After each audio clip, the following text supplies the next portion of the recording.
চিতই পিঠা আপনাদের সবাই পরিচিত, তবে আজকে আমি আপনাদের ভিন্ন এক চিতই পিঠা দেখাচ্ছি। এটা ডিম দিয়ে তৈরি করা হয়, সঙ্গে ভাপা পিঠাও দেখাবো তৈরি করা। এই দেখতে পাচ্ছেন ভাপা পিঠা তৈরি করছে।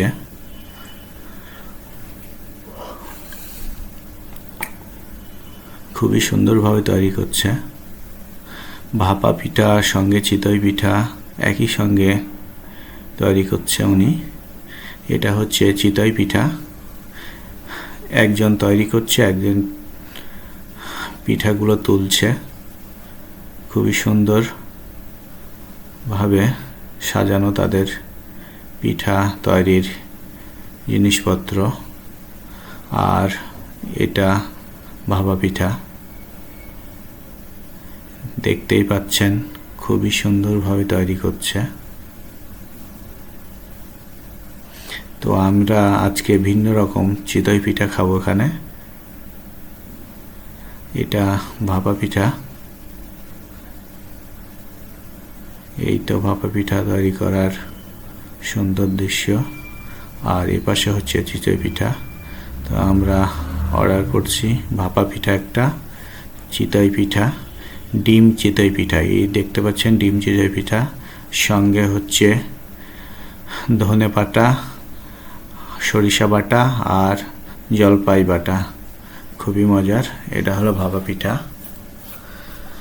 ভাপা পিঠা তো একই রকম, তো চিতই পিঠাটা অন্যরকম।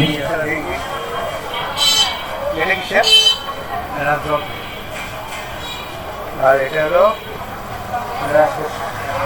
সরষা, এটা শুটকি, আর এটা ধনা, ধনা।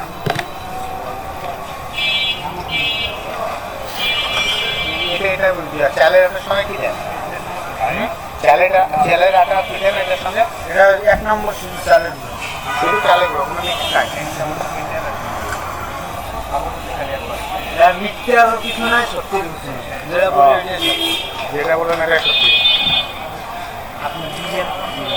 আমার সামনে আমি খাইছি আগে, আপনাদের এখানে খাইছি। আমার এই পিঠা খাইতে অনেক দূরের থেকেও কাস্টমার আসে, নাহলে তো আসবে না। পিঠা ভালো হয় দেখতে।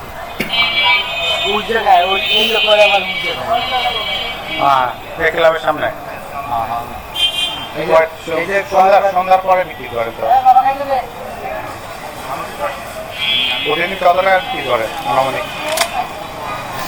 ভিডিওটা কেমন লাগলো অবশ্যই কমেন্ট করে জানাবেন, আর ভালো লাগলে শেয়ার করে দিবেন। পরবর্তী ভিডিও দেখা হবে। প্রতিদিন আনুমানিক কত টাকা বিক্রি হয়?